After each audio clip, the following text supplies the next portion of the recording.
सत्य समाचार, तटस्थ समाचार, समाज बदल्ने हाम्रो अभियान। नमस्कार, यो हो टाइम समाचार। म वीरेन्द्र मनसुर गरौँ। रामायण सर्किट अन्तर्गत गौरव पर्यटक रेल जनकपुर आउने सम्बन्धी प्रसङ्गबाट भारतीय पर्यटक बोकेर भारत गौरव पर्यटक रेल जनकपुर धाम आउने भएको छ। भारतको राजधानी नयाँ दिल्लीबाट मंगलबार साँझ हिँडेको रेल बिहिबार जनकपुर आइपुग्ने नेपाल रेलवे कम्पनीका महाप्रबन्धक निरञ्जन झाले जानकारी दिनुभयो। रामायण सर्किटमा सञ्चालन हुने उक्त रेलले भारतको अयोध्या, नन्दीग्राम, सीतामढ़ी, बनारस, प्रयागराज, चित्रकूट, पञ्चवटी, नासिक, हम्पी, रामेश्वर, भद्राचल धार्मिक गन्तव्यका साथै नेपालको जनकपुर स्थित धार्मिक क्षेत्रलाई जोड्ने महाप्रबन्धक झाले बताउनुभयो। भारतीय दूतावासको समन्वयमा भारत गौरव पर्यटक रेलमा करिब 500 भारतीय पर्यटक आउन लागेको र उनीहरूले जनकपुर धामका विभिन्न धार्मिक स्थलको भ्रमण गर्ने कार्यक्रम छ। भारतीय दूतावासका अनुसार सो रेलको प्रत्येक डिब्बामा भारतीय स्मारक, नृत्य, परिकार, पोशाक, पर्व, वनस्पति तथा जीवजन्तु, योग, लोककला जस्ता भारतका कला, संस्कृति, परम्परा, सम्पदा लगायतका झल्की देख्न पाइन्छ। मध्य प्रदेशको प्रशासनिक भवन जनकपुर धाम स्थित जनकपुर चुरोट कारखाना लिमिटेड जचुकाली प्राङ्गणमै निर्माणका लागि सरकारलाई सिफारिस गरिने भएको छ। प्रशासनिक भवनका निमित्त जग्गा खोजी गर्न प्रदेश सरकारले केही दिन अघि गठन गरेको अध्ययन तथा व्यवस्थापन समितिले जचुकाली प्राङ्गणमै मध्य सरकारका प्रशासनिक भवन निर्माणका लागि सरकारलाई सिफारिस गर्ने तयारी गरेको हो। समितिका संयोजक समेत रहेका भौतिक पूर्वाधार तथा विकास मन्त्री रामसरोज यादवले जचुकालीमै भवन निर्माण गर्ने सन्दर्भमा आफूहरूले प्रतिवेदन तयार गरिसकेको बताउनुभयो। समितिका सदस्य केही मन्त्री बाहिर छन्। उहाँले आएपछि सबैको हस्ताक्षर गरेर प्रतिवेदन सरकारलाई बुझाइने जानकारी दिनुभयो। अहिले पनि प्रदेश प्रमुखको कार्यालय, मुख्यमन्त्री एवं मन्त्री परिषदको कार्यालय सहितका अधिकांश मन्त्रालय, मन्त्रीहरूको निवास, मुख्य न्यायाधिवक्ताको कार्यालय जचुकाली प्राङ्गणमै सञ्चालन हुँदै आएको छ। जचुकाली प्राङ्गणलाई मधेस सरकारले मधेस भवन भनेर नामाकरण गरिसकेको छ। जिल्ला प्रशासन कार्यालय धनुषामा कार्यरत नायब सुब्बा गणपति झाले जागिर अवधिमा 4,87,38,210 रुपियाँ कमाएको खुलेको छ। जसमध्ये 2,44,71,105 रुपियाँ आमदनीको स्रोत नखुलेको भन्दै अख्तियार दुरुपयोग अनुसन्धान आयोगले झा विरुद्ध विशेष अदालतमा भ्रष्टाचार मुद्दा दायर गरेको छ। 2039 साल मङ्सिर 9 गते सार्वजनिक सेवा प्रवेश गरेका झाले 2078 सम्म 4,87,38,210 रुपियाँ आमदनी गरेका थिए, जसमा उनको वैध आय 2,42,67,104 रुपियाँ मात्र हुने अख्तियारको दाबी छ। उहाँले उनको स्रोत नखुलेका 2,44,71,105 रुपियाँ भ्रष्टाचार मार्फत आर्जन गरेको भन्दै अख्तियारले रकम जपत र भ्रष्टाचार निवारण ऐन अनुसार कारवाही गर्न माग गरेको छ। झाले गैर कानुनी रूपमा सम्पत्ति आर्जन गरेको उजुरीपछि अख्तियारले अनुसन्धान सुरु गरेको थियो। अवैध आर्जनको सम्पत्ति उनले घर निर्माण, जग्गा खरिद, अध्ययन खर्च, Karunakar enterprises, new 3 brothers and builders र नीति कन्स्ट्रक्सनका लागि खर्च गरेको अख्तियारको भनाइ छ। सर्लाहीमा ढल निकास सम्बन्धी विवादको क्रममा दुई समूह बीच झडप हुँदा 8 जना घाइते भएका छन्। मंगलबार राति 9:30 बजे हरिवन नगरपालिका 11 बालगंगामा ढल निकासी सम्बन्धी विवादको क्रममा स्थानीय बीच दुई समूह बीचमा झडप भएको हो। झडपमा परेर 8 जना भन्दा धेरै घाइते भएका हुन्। झडपमा परेर स्थानीय अजर मंजर, अलमबीर हुसैन शेख, अफाक मंजर, अली मोहम्मद चांद, लालबाबू शेख, अफसरा खातुन, मिबिन आलम लगायतका घाइते भएका छन्। उनीहरूको हरिवनमा रहेको नमुना र स्वाभिमान अस्पतालमा उपचार भइरहेको इलाका प्रहरी कार्यालय हरिवनका प्रहरी निरीक्षक मुकेश ताम्राकारले जानकारी दिनुभयो। स्थानीय बीच सामान्य विवाद चलिरहँदा हरिवन नगरपालिका 11 का वार्ड अध्यक्ष शेख मोहम्मद रेजाका भाइ रेहान रेजा सहितका समूहले गाउँले माथि आक्रमण गरेको पीडित पक्षको आरोप छ। घटनाको विषयमा स्थानीयले गैराती 10 बजेदेखि 2 घण्टासम्म पूर्व पश्चिम राजमार्गको हरिवन बजारमा चक्का जाम गरेका थिए। सो ठाउँमा ढल निकासको विषयमा केही दिन पहिलादेखि नै स्थानीय बीच सामान्य विवाद चल्दै आएको थियो। मंगलबार साँझ प्रहरी निरीक्षक ताम्राकारकै अगाडि वार्ड अध्यक्ष रेजाका भाइले स्थानीयमाथि आक्रमण गरेको प्रत्यक्षदर्शीहरूले बताएका छन्। वार्ड अध्यक्षका भाइ सहितका समूहले स्थानीयमाथि आक्रमण गर्दा पनि घटनास्थलमै रहेको प्रहरी निरीक्षक ताम्राकार मुख्य दर्शक बनेको आरोप पीडित पक्षको छ। घटनाका विषयमा अनुसन्धान भइरहेको प्रहरी निरीक्षक ताम्राकारले बताउनुभयो। पर्सा प्रहरीले अन्तर्राष्ट्रिय कल बाइपास गर्ने एकजना भारतीय नागरिकलाई पक्राउ गरेको छ। पक्राउ पर्नेमा भारतको उत्तर प्रदेश जिल्ला जौनपुर थाना बादशाहपुर ग्राम टेलाकुवाका 38 वर्षीय इरफान सुफियान खान रहेको जिल्ला प्रहरी कार्यालय पर्साले जनाएको छ। वीरगञ्ज महानगरपालिका 2 स्थित घर कोठा भाडामा विभिन्न इलेक्ट्रोनिक मेसिनहरू जडान गरी गैर कानुनी ढङ्गबाट राजस्व चुहावट गर्दै कल बाइपास सेन्टर सञ्चालन गरेको सूचनाको आधारमा साइबर ब्युरो तथा जिल्ला प्रहरी कार्यालयबाट संयुक्त टोली खटेर उनको डेरा खानतलासी गर्दा कल बाइपास गर्न प्रयोग गरेको इलेक्ट्रोनिक मेसिन तथा दशैका सामानहरू बरामद भएको जिल्ला प्रहरी कार्यालय पर्साले जनाएको छ। प्रहरीले खानलाई 32 पोर्टको BOIP गेटवे, वर्ल्ड लिङ्क र टेन्टा कम्पनीको राउटर, इन्भर्टर, सिम कार्ड सहित पक्राउ गरेको हो। यस सम्बन्धमा थप अनुसन्धान भइरहेको प्रहरीले जनाएको छ।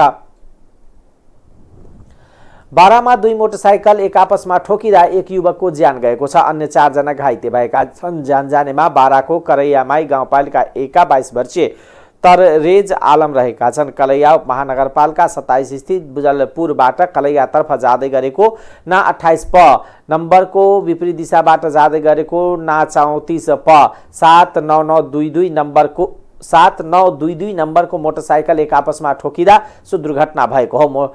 दुर्घटनामा गम्भीर घाइते भएका आलमलाई उपचारका लागि अस्पताल लैजाने क्रममा मृत्यु भएको बारा प्रहरीका प्रवक्ता DSP राजेश थापाले जानकारी दिनुभयो। दुर्घटनामा सोही ठाउँका 25 वर्षीय नसरुद्दिन अन्सारी, भारत मोतिहारी पथी बस्ने 35 वर्षीय सुरेश शाह, उनकी श्रीमती 32 वर्षीय सबिता देवी र 22 वर्षीय राम प्रवेश शाह घाइते भएका छन्। घाइते मध्ये अन्सारी र सबिता देवीको अवस्था गम्भीर रहेको छ। उनीहरूको हाल वीरगञ्ज स्थित वयोधा अस्पतालमा उपचार भइरहेको र घटनाका विषयमा थप अनुसन्धान भइरहेको जिल्ला प्रहरी कार्यालय बाराले जनाएको छ। नेकपा एकीकृत समाजवादीले आफ्नो पार्टीले निर्णय गरे अनुसार तत्काल मन्त्री हेरफेर गर्न प्रधानमन्त्री शेरबहादुर देउवालाई दबाब दिएको छ। बुधबार बसेको पार्टीको सचिवालय बैठकले मन्त्री हेरफेर गर्ने निर्णय तुरन्त कार्यान्वयन गर्न प्रधानमन्त्रीलाई दबाब दिने निर्णय गरेको नेता झलनाथ खनालले जानकारी दिनुभयो। मन्त्रीमण्डलमा हाम्रा टिमलाई बदल्न भनेर जुन निर्णय गरेका छौं त्यो निर्णयलाई सरकारले अहिलेसम्म किन कार्यान्वयन गर्न सकेन, तुरन्त कार्यान्वयन गर्नु पर्यो भनेर निर्णय गरेका छौं उहाँले भन्नुभयो। आज हाम्रो अध्यक्ष त्यही निर्णयलाई लिएर कुराकानी गर्नु प्रधानमन्त्रीसँग भेट्ने बताइएको छ। तुरुन्तै पोलिट ब्युरोको बैठक, केन्द्रीय कमिटीको बैठक र केन्द्रीय परिषदको बैठक हामी गरिरहेका छौँ। त्यसको तयारीको बारेमा हामीले कुराकानी गऱ्यौँ। साथसाथै अहिले जो मन्त्री मण्डलमा हाम्रो टिमलाई बदल्ने भनेर हामीले जो निर्णय गरेका छौँ त्यो निर्णयलाई सरकारले अहिलेसम्म किन कारवाही गर्न सकेन, किन कार्यान्वयन गर्न सकेन र तुरुन्तै कार्यान्वयन गर्नु पर्यो भनेर चाहिँ नि हामीले त्यो पनि निर्णय गरेका छौँ। एकीकृत समाजवादी पार्टीले हाल सरकारमा रहेका मन्त्रीहरू रामकुमारी झाँक्री, विनोद खतिवडा, प्रेमबहादुर आले, कृष्णबहादुर श्रेष्ठलाई फिर्ता बोलाउने र जीवनराम श्रेष्ठ, मेटमणि चौधरी, शेरबहादुर कुवर र हीरा केसीलाई मन्त्री परिषदमा पठाउने निर्णय गरेको थियो। त्यस्तै हाल स्वास्थ्य राज्यमन्त्री रहेका भवानी खापुङलाई स्वास्थ्य मन्त्री बनाउने निर्णय थियो। आज सचिवालयको बैठक बस्या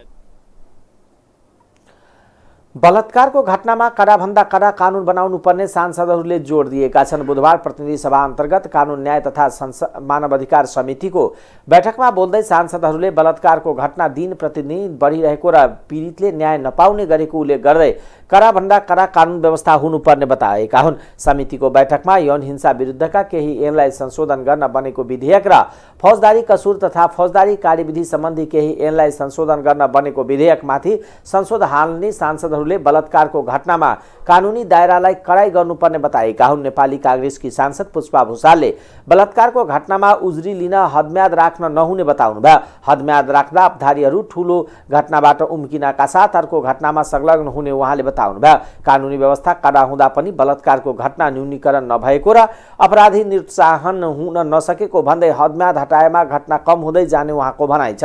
नेपाली कांग्रेसकी सांसद ढिला संग्रौलाले बलात्कारको घटनामा उजुरी दिन सके सकिने विद्यमान कानुनी व्यवस्थाको समय सीमा अपर्याप्त रहेको बताउनुभयो। बलात्कारको घटना मानवता विरोधी, हिंसक र जघन्य अपराध भएकोले यस्तो घटनालाई सीमाको घेराभित्र राख्न नहुने उहाँको भनाइ छ। उहाँले यौन हिंसाको सुनवाई गर्ने द्रुत न्याय प्रणाली हुनुपर्नेमा जोड दिनुभयो। नेकपा एमालेका सांसद झपट रावलले बलात्कारका विषयलाई वर्गीकरण गरेर हेर्नुपर्ने बताउनुभयो। विभिन्न उमेर समूह र प्रकृतिक अनुसार बलात्कारको घटनालाई वर्गीकरण गर्दै सोही अनुरूपको कानुनी व्यवस्था हुनुपर्ने उहाँको भनाइ छ।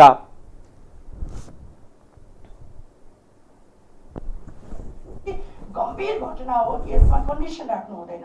समयको पाबन्दीले यसलाई त्यसपछि समय हदम्याद सकिसकेपछि यो घटनाले उन्मुक्ति पाउने, यो घटना चाहिँ अब पीडितले न्याय नै नपाउने भन्ने घटनाको प्रकृति हेर्दाखेरि त्यो छैन। तर पनि म यो निवेदन के गर्न चाहन्छु भने निश्चय नै रेप केसमा विभिन्न भनौँ निरपराधीहरू फस्न सक्ने सम्भावनाहरू भएका कुराहरू विभिन्न आएको छ र घटनाको प्रकृति जुन माननीय रेखा शर्मा अरू मान्यजीहरूले भन्नुभयो, घटनाको प्रकृतिलाई, कुन घटनाको प्रकृतिलाई हामीले रेप भन्छौँ र कुन घटनाको प्रकृतिलाई रेप भन्ने कुराहरू पनि छ।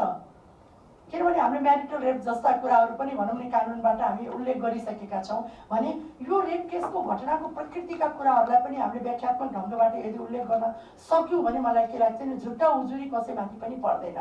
तर पनि समग्र निष्कर्ष के हो भने जबरजस्ती गर्ने भनेको यो अत्यन्त गम्भीर अपराध भएको हुनाले यसलाई जरैदेखि घटना घट्नै नदेख्ने गरी हामीले कानुनबाट डराउन दिनै पर्छ। कानुनको दण्डबाट हामीले डराउनै दिनै पर्छ अपराधीलाई।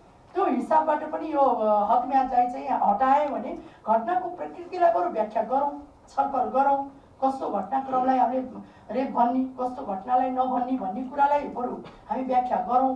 तर मलाई के लाग्छ भने यो अपराधको प्रकृति हेर्दाखेरि यसलाई कन्डिसन राख्नु हुँदैन, त्यही भएर यसलाई हदम्याद हटाउने किसिमबाटै हामी जानुपर्दछ भनेर अन्तमा मैले निवेदन के गरेँ। दोस्रो हामीले चाहिँ यो जबरजस्तीकरणीको मुद्दामा चाहिँ हदम्याद चाहिँ हटाउनुपर्छ भनेर चाहिँ संशोधन हालेका छौँ। यो हाल्नुको मेरा 2-4वटा कारण छन् सभापतिज्यू। पहिलो कारण के हो भनेपछि यौन हिंसा जबरजस्तीकरणी संशोधन जुन इजुरी दिने म्याद जुन अपराध संहिता ऐन 2074 को दफा 229 अनुसार यदि कसैलाई जबरजस्तीकरणी गरेको छ भने पीडितले त्यो कसुर भएको मितिले 1 वर्षभित्रमा चाहिँ दर्ता गरिसक्नुपर्छ भनेको छ। यसैमा चाहिँ हाम्रो ध्यान आकर्षण भएको छ। पीडा उहाँको उसमा त्यसपछि जाउँला। मैले यसपछि सरल र अनि त्यसपछि हेरेँ नेपालमा अनि यो बिचमा कुन कुन उमेरका समूहका लागि कति अनि त्यसपछि सङ्ख्या रहेछ, कुन के अरे वार्षिक वर्षमा भनेर मैले त्यो पनि हेरेँ, सरल र हेरेँ। म मान्यज्यूहरूलाई यो पनि चाहेपछि तथ्याङ्कसहित मैले अनि तथ्यसहित लिएँ।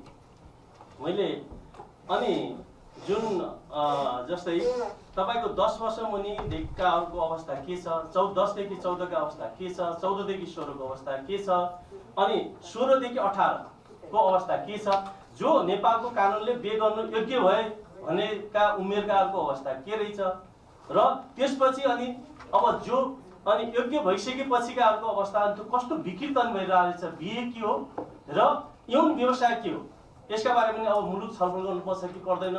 यो तथ्याङ्कले यो रिपोर्टले त्यतातिर हामीलाई डोर्याइरहेको छ। हामी ढुक्कले किन भन्दा समाज जता गइरहेको छ, समाजका बारेमा हामी कानुन बनाउँदैछौँ भनेदेखि यसमा निर्धक्क ढङ्गले छलफल गर्नुपर्छ भन्ने मलाई लाग्छ। होइन भनेदेखि हामी अनि त्यही जसरी तपाईँहरूको अहिलेसम्मको कानुनमा यो टुक्रा टाक्री ढङ्ग जस्तै जे छ त्यसै गरी जान्छ भन्ने मलाई लाग्छ। यो तथ्याङ्कले भयावह अवस्था देखाउँछ मान्य सभापतिज्यू। त्यसै गरी हामीभन्दा दुनियाँमा मूर्ख कुन छ मान्य सभापतिज्यू हो। त्यसैले अहिले मैले त्यसैले यसले छलफलको माग गर्यो, जबरजस्तीकरण केलाई भन्ने, अनि त्यसपछि गएर अनि त्यसपछि तपाईँको यो हिंसा केलाई भन्ने, यसको माग गरेको हुनाले यसलाई छलफल गरियोस् भन्ने म कुरा राख्न चाहन्छु। जुन वर्ष उमेरका जुन तपाईँहरूले यो लेख्नु भएको छ र पछाडिपट्टि अनि त्यसपछि हामी कहिलेकाहीँ बढी हौसिएर अनि आश्रयकरणीका सन्दर्भमा छलफल गर्नुपर्ने होला, बलात्कार केलाई भन्ने, त्यसका बारेमा त्यो अमूर्त कुरा होइन। यो त नत्र भया के अरे यसलाई सबैलाई अनि त्यसपछि एउटै गालोमा हालिदिने अनि शिकार बनाइदिने अनि समाज अनि कतातिर जान्छ।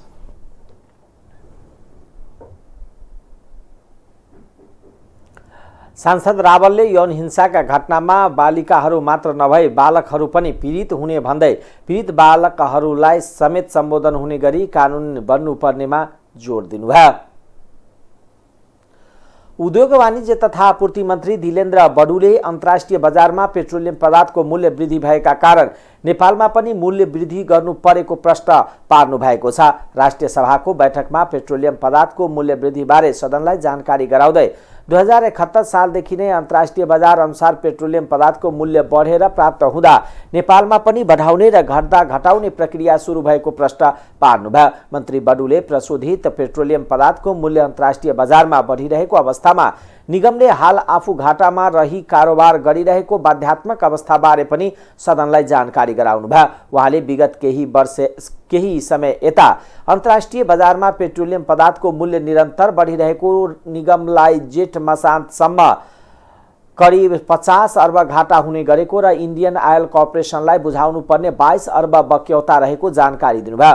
निगमले पेट्रोलियम पदार्थको नयाँ मूल्य काम गर्नुभन्दा पहिला पेट्रोलियम पदार्थका धेरै मात्रा बिक्री गरिने निगमलाई घाटामा पुर्याएको भन्ने सन्दर्भमा उहाँले निगमको प्रचलित कानुन नीति तथा पेट्रोलियम पदार्थको बिक्री सम्बन्धी विद्यमान नियमावली अनुरूप नै बिक्री वितरण गरिएको पनि प्रश्न पार्नुभयो। 2079 अषाढ 5 गतेको बैठकबाट मिति 2079 अषाढ 6 गतेदेखि लागू हुने गरी पूर्व निर्णय अनुरूप नै पेट्रोल र डिजेलमा रु 10 घटाई पेट्रोलमा रु 21 र डिजेल र मट्टीतेलमा रु 27 र हवाई इन्धनमा रु 19 ले वृद्धि गरी पेट्रोल रु 179, डिजेल मट्टीतेलको रु 192 र हवाई इन्धनको रु 185 नयाँ खुद्रा मूल्य कायम गरिएको हो। मूल्य वृद्धिको कारण सर्वसाधारणलाई पर्न जाने मर्काप्रति सचेत भई आम नागरिकले प्रयोग गर्ने एलपी ग्यासमा निगमलाई प्रति सिलिन्डर 751 रुपियाँ घाटा भइरहँदा समेत कुनै मूल्य वृद्धि नगरी यथावत राखिएको छ। विगत केही समय यता अन्तर्राष्ट्रिय बजारमा पेट्रोलियम पदार्थको मूल्य निरन्तर बढिरहेको र मूल्य समायोजन नगर्दा निगमलाई जेठ मसान्तसम्म करिब रु 50 अर्ब घाटा हुन गएको र इन्डियन आयल कर्पोरेसनलाई बुझाउनु पर्ने रु 22 अर्ब बक्यौता रहेको बेहोरा समेत जानकारी गराउन चाहन्छु। व्यवस्था छिट्टै कार्यान्वयनमा ल्याइने छ। यसका साथै नेपालमा पेट्रोलियम पदार्थ र एलपी ग्यासको आपूर्ति प्रणाली सहज, व्यवस्थित, पारदर्शी र प्रभावकारी बनाउन नेपाल सरकारले अपनाउनु पर्ने अल्पकालीन र दीर्घकालीन नीतिगत, कानुनी एवं संस्थागत सुधारका लागि विषयवस्तुहरू समावेश गरी प्रतिवेदन पेश गर्न नेपाल सरकार मन्त्री परिषदबाट राष्ट्रिय योजना आयोगका उपाध्यक्षको नेतृत्वमा उच्च स्तरीय अध्ययन कार्यदल गठन गर्ने निर्णय गरेको विषय समेत सम्मानित सदनमा जानकारी गराउन चाहन्छु। उहाँले बिक्री वितरण भइरहेको अवस्थामा पेट्रोलियम बिक्री गरे पश्चात मूल्य बढ्ने गरेको भनाइमा कुनै सत्यता नभएको पनि प्रश्न पार्नुभयो। मन्त्री बडुले नेपालमा पेट्रोलियम पदार्थ र एलपी ग्यासको आपूर्ति प्रणाली सहज, व्यवस्थित, पारदर्शी र प्रभावकारी बनाउन सरकारले अपनाउनु पर्ने अल्पकालीन र दीर्घकालीन नीति तथा नीतिगत, कानुनी एवं संस्थागत सुधारका लागि विषय समावेशी गरी प्रतिवेदन पेश गर्न उच्च स्तरीय अध्ययन कार्यदल गठन गरेको निर्णय गरिएको जानकारी दिनुभयो। उहाँले बजार अनुगमनलाई अझ व्यवस्थित, प्रभावकारी र सशक्त बनाउने विश्वास दिलाउनुभयो। नेकपा एकीकृत समाजवादीका सम्मानित नेता एवं पूर्व प्रधानमन्त्री झलनाथ खनालले गठबन्धनले आफ्नो पार्टीको अपमान गरेको आरोप लगाउनु भएको छ। बुधबार समाजवादी प्रेस संगठन नेपाल जिल्ला शाखा काठमाडौँले आयोजना गरेको कार्यक्रमलाई सम्बोधन गर्दै सम्मानित नेता खनालले यस्तो बताउनु भएको हो। उहाँले गठबन्धनकै कारण आफ्नो पार्टीले ल्याउने जति सिट र मत प्राप्त गर्न नसकेको दाबी गर्नुभयो। सम्मानित नेता खनालले अहिले 9 लाख मतदाता पार्टीमा रहेको भने पनि त्यो संख्या झन्डै 20 लाख रहेको बताउनुभयो। उहाँले अहिलेको स्थानीय तह सदस्य निर्वाचनमा प्राप्त गरेको उपलब्धिलाई रक्षा गर्दै देशको हितका लागि नमुना काम गर्नुपर्ने बताउनुभयो। सम्मानित नेता खनालले रुस युक्रेनको युद्धका कारण देखाउँदै सरकारले पेट्रोलियम पदार्थमा गरेको मूल्य वृद्धिको विरुद्धमा आफ्नो पार्टी रहेको बताउनुभयो। उहाँले नेकपा एकीकृत समाजवादी मूल्य वृद्धिको पक्षमा नरहेको भन्दै सरकारले अविलम्ब मूल्य वृद्धिका बारेमा हेरफेर गर्नुपर्ने बताउनुभयो। यहाँ पनि महँगी बढ्यो। अब तेलको मूल्यमा व्यापक वृद्धि भएको छ अहिले, जसले गर्दा अब सेवामा वृद्धि हुन्छ, हर चिजमा अब मूल्य वृद्धि हुन्छ। यसका विरुद्ध हामीले आवाज उठाउनुपर्छ। यो मूल्य वृद्धिले जनताको ढाड सेक्छ। नेकपा एकीकृत समाजवादी यो मूल्य वृद्धिका पक्षमा छैन। अविलम्ब सरकारले यो मूल्य वृद्धिको बारेमा हेरफेर गर्नुपर्छ, जनतालाई सहुलियत दिनुपर्छ भनेर हामीले दृढतापूर्वक हामीले माग गर्नुपर्छ र हाम्रा जनप्रतिनिधिहरूले पनि आफ्नो ठाउँमा यो सवाल उठाउनु जरुरी हुन्छ। राष्ट्रव्यापी रूपमा हाम्रा उम्मेदवारहरू उठाउन सकेको भए अहिले हामीले 9 लाख जो भन्छौँ नि, 9 लाख होइन, हामी 20 लाखभन्दा बढी मत छ हाम्रो। हेर्नुहोस्, त्यो 20 लाखभन्दा मत हामीले सङ्कलन गर्न सकेनौँ। यसमा हाम्रा पनि केही त्रुटि कमजोरीहरू रहे र त्यो गठबन्धन जुन हो त्यो गठबन्धनले हामीलाई त बिल्कुलै अपमान गर्यो। त्यो अपमानपूर्ण ढङ्गले चाहिँ व्यवहार गरिएको हुनाले हामीले जति मत प्राप्त गर्नुपर्ने थियो त्यति मत पनि प्राप्त गर्न सकेनौँ, त्यति सिट पनि प्राप्त गर्न सकेनौँ। खैर, यी कमजोरीहरूको कुराहरूलाई हामीले समीक्षा गरेर अगाडि बढ्नुपर्ने आवश्यकता छ। तर जति उपलब्धिहरू प्राप्त गरेका छौँ त्यो उपलब्धिलाई दृढतापूर्वक रक्षा गरेर त्यसलाई अधिकतम रूपले एउटा चाहिँ देश, जनता, राष्ट्र परिवर्तन र समाजवादको हितमा हामीले प्रयोग गरेर अगाडि जानुपर्छ। र कमेडहरू थोरै सङ्ख्या हुनुहुन्छ तर तपाईँहरू आगोको फिल्म जस्तै हो। नेता खनालले नेपालको सीमा अंकित गर्ने कुरामा आवाज उठाउनुपर्ने आवश्यकता रहेको बताउनुभयो। उहाँले पोहोरको समस्या समाधानका लागि अविलम्ब आवाज उठाउनुपर्ने र आम जनताले निर्वाचन लड्न सक्ने अवस्था बनाउनुपर्ने आवश्यक रहेको बताउनुभयो। स्वास्थ्य बीमा गरेका नागरिकको उपचार रकम सरकारले असार 20 गतेसम्म भुक्तानी नगरे 2 अस्पतालले उपचार सेवा बन्द गर्ने चेतावनी दिएका छन्। बुधबार बीएनडसी र नोबेल मेडिकल कलेजले काठमाडौँमा पत्रकार सम्मेलन गर्दै सरकारले स्वास्थ्य बीमा गरेका बिरामीले उपचार गरेका रकम असार 20 गतेसम्म भुक्तानी नगरे उपचार सेवा बन्द गर्ने बताएका छन्। पत्रकार सम्मेलनमा बोल्दै बीएनडसी मेडिकल कलेजका सञ्चालक दुर्गा प्रसाईले सरकारले असार 20 गतेसम्म रकम भुक्तानी नगरे स्वास्थ्य सेवा बन्द गर्ने बताउनुभयो।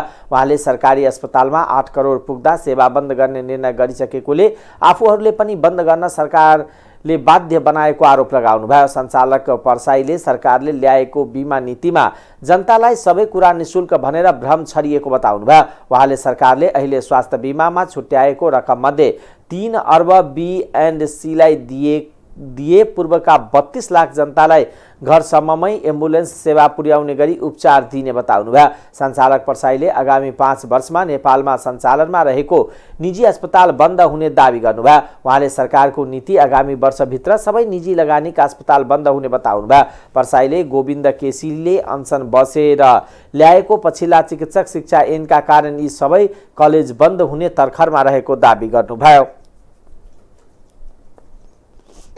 हामीले 1 रुपैयाँ रेट पनि बढाएनौँ। कोभिडको बेलामा पनि हामीले उपचार गऱ्यौँ हैन। हामीले पीपीको एक्स्ट्रा पैसा लियौँ किनभने पीपीको पैसा त त्यतिखेरको स्थिति, मास्कको पैसा लिनै पर्यो किन सोचे भन्दा बाहिरको स्थिति आयो र पनि हामीले औषधि उपचार गऱ्यौँ। आज हामीले त्यस्तो दुःखका साथ काम गरेको पैसा आज हामीले पाएनौँ स्वास्थ्य बीमाबाट। हाम्रो लगभग 50 करोड रुपियाँ पैसा हाम्रो बीएनसी मेडिकल कलेजको 45 करोडभन्दा माथि छ। तपाईहरुको नोबेल मेडिकल कलेजबाट उहाँ आउनु भएको छ, कति छ? भीमबहादुर चन्द नोबेल मेडिकल कलेजबाट। अनि हाम्रो चाहिँ 54 करोड 38 लाख रुपैयाँ चाहिँ बाँकी छ। ल हाम्रो 45 करोड भन्दा माथि नै छ हेर्नुस्। र एउटा कुरा के छ भने सरकारलाई हामीले ट्याक्स बुझाउनु छ। सरकार चाहिँ 25% ट्याक्स तिरेन भनेर 25% हामीलाई प्लान्टी लिन्छ। हामीले प्लान्टी पाउँछौँ कि पाउँदैनौँ? जस्तो हामीलाई सम्झौता गर्दा 15-15 दिनमा पैसा दिने भनेको थियो हैन। हामी 15-15 दिनमा तपाईलाई पैसा दिन्छौँ भनेको थियो। आज हामी जस्तो मान्छेको पैसो गएर त्यो पनि बिरामीको उपचार गरेको पैसो, औषधि फ्याक्ट्री त हाम्रो होइन नि। औषधि हामीले पैसा 21 दिनको बाँकी दिन्छ, 22 दिनको हुने भयो भने औषधिमा डेढा पैसा जोडेको हुन्छ उनीहरूले। उनीहरू पनि ब्याङ्कको ब्याज लिएर गरेको हुन्छ। भनेपछि हामीले औषधि दिने कि उपचार गर्ने कि त्यो सबै गरेको पैसा आज हामीले पाएनौँ। र राज्यको अब अर्को कुरो के छ भन्दाखेरि निजी हस्पिटलहरूले चाहिँ नि जे पाए त्यही गरे हुन्छ। तर जे पाए त्यही गरे भनेदेखि कस्तो छ भन्दाखेरि हामीले कार्डियोलोजी हैन, नेफ्रोलोजी जम्मै लोजी राखेर डीएम राखेर काम गराएको छ। यहाँ खाता चेक गर्ने ठाउँमा चाहिँ नि एचए राखिदिएको छ। हेर्नुहोस् है, यहाँ कुरो त बुझ्नु पर्यो नि। मान्छेलाई त औषधि उपचार गर्दा त राम्ररी गर्नु पर्यो नि। मेरो भनाइ के हो भन्दाखेरि सरकारलाई यहीँबाट तपाईँहरूकोसँग यदि एक परिवारलाई 1 लाख रुपियाँ यदि छुट्याएको भने, जस्तो हस्पिटलमा गएर 2 लाख उठ्यो भने नि त्यो 1 लाख रुपियाँ सरकार बिमाबाट दिनु, 1 लाख रुपियाँ त बिरामीले तिर्छ नि, त्यो सहुलियत गरिदिनु नि। पर्साईले नेपालमा नर्सिङ पढाइ नहुने र भएका नर्स विदेशतर्फ जाने क्रम बढेपछि 5 वर्षपछि नेपालले भारत वा अन्य तेस्रो मुलुकबाट नर्स ल्याउनु पर्ने जिकिर गर्नुभयो। न्याय परिषदको बैठकले जिल्ला अदालत काठमाडौँका न्यायाधीश राजकुमार कोइरालामाथि अध्ययन गर्न न्याय परिषद सदस्य रामप्रसाद श्रेष्ठको संयोजकत्वमा 3 सदस्यीय छानबिन समिति गठन गर्ने निर्णय गरेको छ। न्यायाधीश कोइराला र अधिवक्ता रुद्र पोखरेल बीच सिभिल बचत तथा ऋण सहकारी संस्था लिमिटेडका सञ्चालक इच्छाराज तामाङलाई धलौटीमा छुटाउने मोलमोलाई गरेको श्रव्य सामग्रीको सत्यताबारे अनुसन्धान गर्न उक्त समिति गठन गरेको न्याय परिषदका प्रवक्ता मानबहादुर कार्कीले जानकारी दिनुभयो। छानबिन समितिमा न्याय परिषद सदस्य श्रेष्ठका संयोजक सदस्य पाटन उच्च अदालतका कामु मुख्य न्यायाधीश महेश प्रसाद पुरासैनी, अर्का न्यायाधीश महेश शर्मा पौडेल रहेका छन्। परिषदका प्रवक्ता कार्कीका अनुसार समितिलाई कार्यावधि 45 दिन दिएको छ। बैठक भनेको आकस्मिक बैठक हो। सदा चाहिँ अब 24 घण्टा अगाडि पत्रकार निर्णय गरेर पत्र काटेर बैठक बोलाउने चलन थियो। आज चाहिँ आकस्मिक बैठक बस्यो। अब अहिले सञ्चार माध्यममा न्युज 24 ले हिजो एउटा न्युज प्रसारण गर्नुभयो। त्यो न्युजको ले चाहिँ अब काठमाडौँ जिल्ला अदालतमा कार्यरत माननीय राजकुमार कोइरालाको सन्दर्भमा चाहिँ न्युज प्रकाशित भएको अवस्था छ।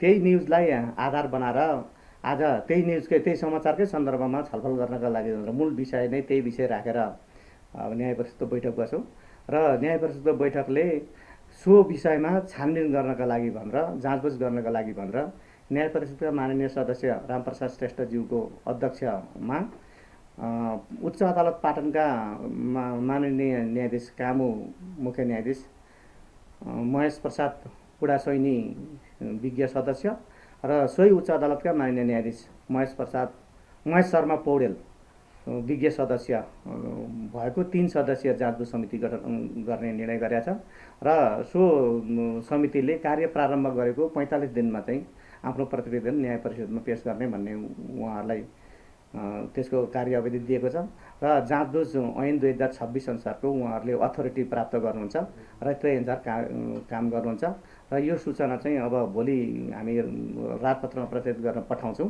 र राजपत्रमा त्यो सूचना प्रकाशित भइसकेपछि उहाँहरूले कार्य प्रारम्भ गर्नुहुन्छ। अब उहाँले उक्त सहकारीबाट बचतकर्ताको रकम हिनामिना गरेको अभियोगमा हाल पूर्वपक्षका लागि थुनामा रहेका तामाङ सहितलाई धरोटीमा छुटाउने विषयमा न्यायाधीश कोइराला र कानुन व्यवसायी पोखरेल बीच कुराकानी भएको श्रव्य सामग्री सार्वजनिक भएको छ। रवि लामे छानेले खोलेको नयाँ दल राष्ट्रिय स्वतन्त्र पार्टी विरुद्ध निर्वाचन आयोगमा उजुरी परेको छ। स्वतन्त्र उम्मेदवारी अभियानले लामी छाने नेतृत्वको पार्टी विरुद्ध निर्वाचन आयोगमा उजुरी दिएको हो। उजुरीमा पार्टीको नाममा स्वतन्त्र शब्द प्रयोग भएको प्रति आपत्ति जनाउँदै उक्त शब्द हटाउन माग गरिएको अभियानका संयोजक डम्बर साहुले जानकारी दिनुभयो। हाम्रो आपत्ति रविजीसँग यो खालको एक्सपेक्टेसन पनि चाहिँ थिएन हैन। उहाँको न्यूनतम इथिक्सका कुराहरू, न्यूनतम मापदण्डका कुराहरू, न्यूनतम नैतिकता उहाँले पालना गर्नुपर्छ भन्ने चिजहरुमा हाम्रो कन्सर्न चाहिँ हो। फेरि किनभनेपछि उहाँ जस्तो जानेको बुझेको मान्छेहरू, समाजलाई पढाउँदै गरेको मान्छे, हिटाउँदै गरेको उसमा सो अरूको चरित्र हरण अथवा चाहिँ अरूले अहिले अघि उहाँले शब्द प्रयोग गर्नुभएको थियो, यो भन्नु न धमिलो पानीमा चाहिँ माछा मार्छु अथवा एउटा यो अवसरवादीको यो चरित्र हो क्या यो चाहिँ हैन। अरूले सबैले पकाइदिएको चाहिँ छ, हिम्मत छ भने त आफैले गर्न सक्नु पर्यो नि, आफैले एउटा खालको माहौल क्रिएट गर्न सक्नु पर्यो नि, आफैले नयाँ एजेन्डा स्थापित गर्न सक्नु पर्यो नि, त्यो गर्न सक्नु भएन। सो भनेपछि अहिले स्थानीय तहको निर्वाचनपछि जुन प्रकारको एउटा सेन्टिमेन्ट बन्या चाहिँ छन्, जुन प्रकारको यो स्वतन्त्र भन्ने जुन माहौल बन्या चाहिँ छ, यो माहौलमा आएर एउटा यो भनौँ न यो दूषित अवसरवादी एउटा यो नैतिकताको पनि हद हुन्छ भन्ने भन्छु कि म त। यो अवसरवादीलाई चाहिँ आफ्नो उसमा पकडमा क्याच गर्नका लागि जुन प्रकारले उहाँले एउटा तौर तरिका गर्नुभयो, यसलाई हाम्रो समर्थन छैन। यसलाई हाम्रो बिल्कुलै स्वतन्त्र उम्मेदवारसँग जोडिएका अथवा स्थानीय तह र अब आउने चुनावमा पनि स्वतन्त्र आफ्नो उम्मेदवारी दिने साथीहरूको कसैको समर्थन छैन, यसमा सहकार्य पनि चाहिँ छैन। र आम जनता, देशभक्त, सम्पूर्ण नागरिकहरू, स्टेक होल्डर सबैलाई हाम्रो के अनुरोध छ भन्दाखेरि चाहिँ हामी स्वतन्त्र उम्मेदवारी अभियान र अभियानसँग जस्तै अरू अन्य अभियानहरू र स्वतन्त्र उम्मेदवारी हिजो स्थानीय तहमा दिएका साथीहरू पनि र अब आउने स्वतन्त्र उम्मेदवारी दिने साथीहरूको पनि प्रत्यक्ष अप्रत्यक्ष र परोक्ष रूपमा यसमा कुनै सहकार्य संलग्नता छैन।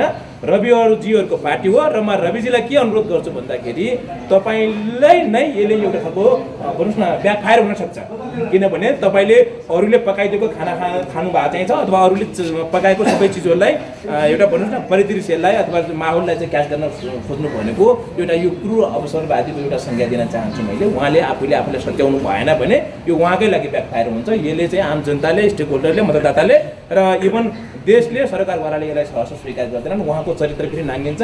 जो ब्रान्ड बिल्डिङ गराउनु भएको छ, जुन प्रकारको उहाँको एउटा अस्तित्व छ, त्यो अस्तित्व पनि धमिलोमा पर्छ।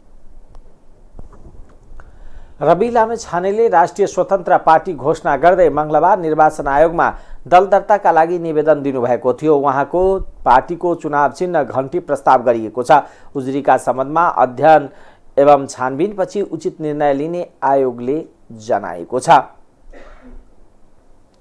रासायनिक मलको अभाव र पेट्रोलियम पदार्थमा भएको चर्को मूल्य वृद्धि विरुद्ध माइतीघर मण्डलामा किसानहरू प्रदर्शनमा उत्रिएका छन्। संयुक्त किसान आन्दोलनको ब्यानरमा उनीहरूले किसानलाई तुरुन्त मल बिउको व्यवस्था गर्न माग गर्दै पम्पलेट सहित प्रदर्शनमा उत्रिएका हुन्। उनीहरूले किसानलाई तुरुन्त मल बिउको व्यवस्था गर, मलमा भइरहेको कालोबजारी अन्त्य गर लगायतका नारासहित प्रदर्शन गरेका छन्।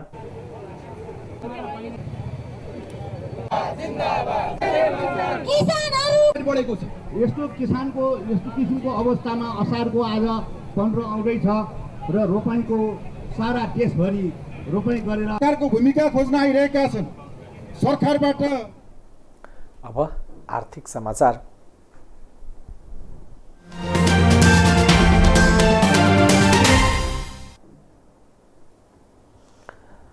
सरकारले कृषिजन्य वस्तुको उत्पादन बढाएर आयात घटाउने भने पनि खाद्यान्न आयात भने बढेको बढेको छ। 11 महिनामा 17 अर्ब रुपैयाँको खाद्यान्न मात्र आयात भएको भन्सार विभागले जनाएको छ। यसमध्ये 45 अर्ब 29 रुपैयाँ भन्दा धेरैको धान, चामल, कनिका धानको बिउ रहेको छ।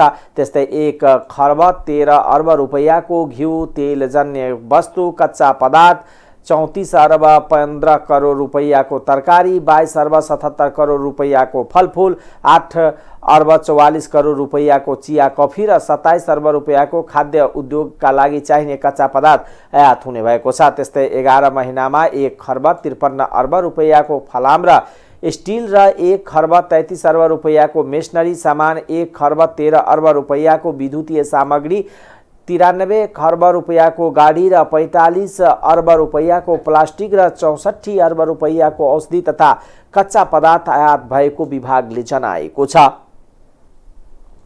विदेशी मुद्रा सिंचितीमा दबाव बढेपछि आयात न्यूनीकरण गर्न सरकारले लिएको नीति असफल देखिएको छ। सरकारले नेपाल राष्ट्र बैंक मार्फत आयात कर्जामा कडाई, आपूर्ति मन्त्रालय मार्फत विलासी सामानको आयातमा रोक र गृह मार्फत 2 दिन सार्वजनिक बिदा दिएर आयात घटाउने नीति लिए पनि आयात घट्नुको साटो झन बढेको तथ्याङ्क भन्सार विभागले सार्वजनिक गरेको छ। भन्सार विभागले मंगलबार प्रकाशित गरेको तथ्याङ्क अनुसार गत जेठमा अघिल्लो महिनाको तुलनामा 21 अर्ब रुपैयाँको आयात बढेको छ। अत्याधिक आयातका कारण शोधान्तर घाटा उच्च हुनुको साथै विदेशी मुद्रा सिंचिती समेत घट्न थालेपछि राष्ट्र बैंकले गत पुसबाट आयात निरुत्साहित गर्ने नीति अघि सारेको थियो। पुसको पहिलो साता सिंगार तथा विलासिताको विभिन्न 20 प्रकारका सामान आयातको एलएसी खोल्दा नगद मार्जिन राख्नुपर्ने व्यवस्था गरेको केन्द्रीय बैंकले माघ तेस्रो साता पुनः 27 प्रकारका सामानमा यो प्रावधान लागू गरेको थियो। यसैगरी फागुन तेस्रो सातामा सुन आयातको कोटा आधा घटाएर दैनिक 10 किलोमा सीमित गरेको छ। यसैगरी सरकारले वैशाख 14 गते विलासी वर्गमा पर्ने विभिन्न 10 प्रकारका सामान आयातमा रोक नै लगाएको छ। उद्योग वाणिज्य तथा आपूर्ति मन्त्रालयले 600 अमेरिकी डलर भन्दा बढी मूल्यका मोबाइल सेट, 32 इन्च भन्दा माथिको रंगीन टेलिभिजन, जीप कार र भ्यान सहितका सवारी साधन, 250 सीसी माथिका मोटरसाइकल, मदिरा, कुरकुरे, लेज लगायतका खानेकुरा, चुरोट तथा सुर्तीजन्य वस्तु, तास र खेलौना आयातमा असार मसानसम्मका लागि रोक लगाएको छ। यसैगरी पेट्रोलियम पदार्थको खपत कम गर्ने भन्दै सरकारले जेठ महिनाभर साताको 2 दिन बिदा समेत दिएको थियो। सरकारले आयात निरुत्साहित गर्ने नीति लिएको 5 महिना बिते पनि आयात घटेको छैन। गत वैशाखमा अघिल्लो महिनाको तुलनामा आयात 20 अर्ब घटेर 1 खर्ब 37 अर्ब सीमित हुँदा जागेको आस जेठको आयातले फेरि भताभुङ्ग पारिदिएको छ। गत वैशाखको आयात यो वर्षकै सबैभन्दा कम हो। जेठको आयात वैशाखको तुलनामा करिब 21 अर्ब रुपैयाँ बढ्यो। जेठमा 1 खर्ब 58 अर्ब रुपैयाँ बराबरको वस्तु आयात भएको भन्सार विभागको तथ्याङ्कले देखाउँछ। चालु आर्थिक वर्षको जेठसम्ममा देशको व्यापार घाटा 15 खर्ब 77 अर्ब रुपैयाँ पुगेको छ। विभागको तथ्याङ्क अनुसार गत साउनदेखि जेठसम्मको 11 महिनामा 17 खर्ब 63 अर्ब 22 करोड रुपैयाँ बराबरको वस्तु आयात भएको छ। निर्यात 1 खर्ब 85 अर्ब 83 करोड रुपैयाँ पुगेको छ। आयातको सूचीमा सबैभन्दा माथिमा क्रमशः डिजेल, पेट्रोल, एलपीजी ग्यास, कच्चा फलाम लगायतका छन्। जेठसम्ममा सबैभन्दा बढी 1 खर्ब 45 अर्ब 21 करोड रुपैयाँको डिजल आयात भएको छ। अब अन्तर्राष्ट्रिय समाचार।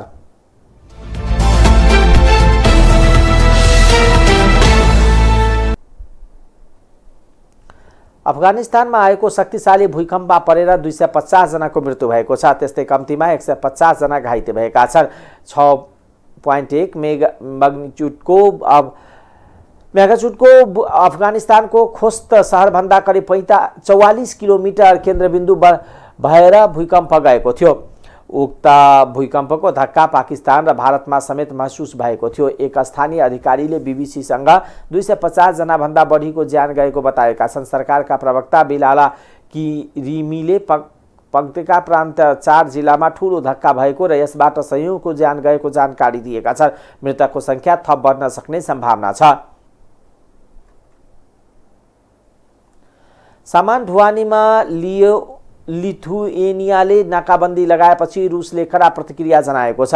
लिथुएनियाको कलिनग्राडमा रेलबाट निश्चित वस्तुहरू लैजान प्रतिबन्ध लगाइएको छ।